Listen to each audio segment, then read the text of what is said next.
খুলনা প্রকৌশল ও প্রযুক্তি বিশ্ববিদ্যালয় কুয়েটের উপাচার্য ও উপাচার্যের অপসারণ সহ ৬ দফা দাবিতে প্রতিষ্ঠানটির শিক্ষার্থীরা আজ প্রধান উপদেষ্টার সঙ্গে সাক্ষাৎ করবেন। সকাল ৮টায় দুটি বাসে ৮০ জন শিক্ষার্থী ঢাকার উদ্দেশ্যে ক্যাম্পাস ছেড়েছেন। যাত্রা শুরুর আগে প্রেস ব্রিফিংয়ে তারা বলেন, ক্যাম্পাসে শিক্ষার্থীদের নিরাপত্তা নেই, তাই নিরাপত্তা নিশ্চিত না হওয়া পর্যন্ত তারা ক্যাম্পাসে ফিরবেন না। শিক্ষার্থীদের বলেন, হামলাকারীরা চিহ্নিত, কিন্তু তাদের বাদ দিয়ে অজ্ঞাত পরিচয় ব্যক্তিদের আসামি করা হয়েছে।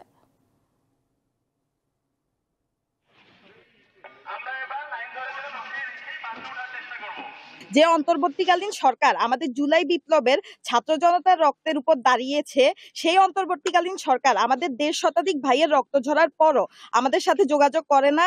সেই অন্তর্বর্তীকালীন সরকারকে আমরা আমাদের রক্তের দায় নিতে হবে। ক্যাম্পাসে সেফ ফিল করতেছি না, তাই আমরা আমাদের একত্রে হয়ে আমরা নিজেদের অর্থায়নে বাস জোগাড় করে আমরা আমাদের স্মারকলিপি নিয়ে প্রধান উপদেষ্টা বরাবর যাচ্ছি।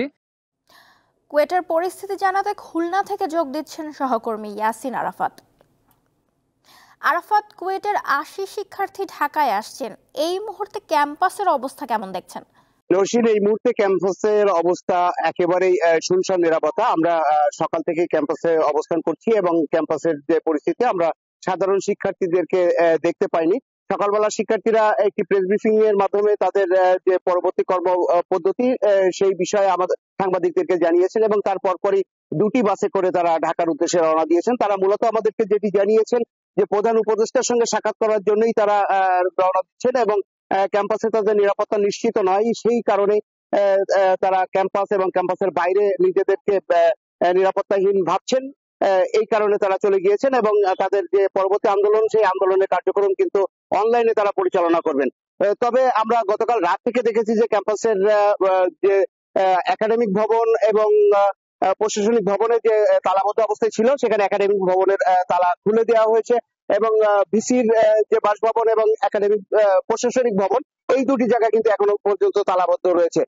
একাডেমিক ভবনে যারা কাজ করছেন তারা আমরা দেখতে পেয়েছি সকাল থেকে তারা কিন্তু কর্মস্থলে এসেছেন এবং মূলত কাজ করেছেন।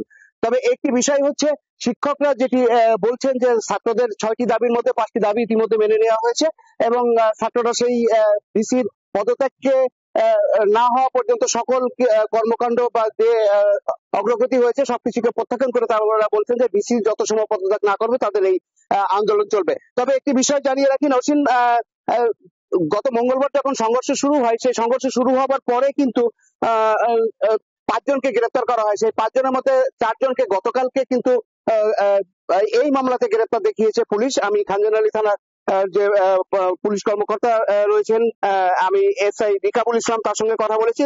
তারা বলেছে যে আমরা তদন্তের মাধ্যম দিয়ে যেটি জানতে পেরেছি যে তাদের সাথে এই আন্দোলনের জায়গাটিতে সম্পৃক্ততা রয়েছে, সেই কারণে আমরা কিন্তু তাদেরকে গ্রেফতার করেছি।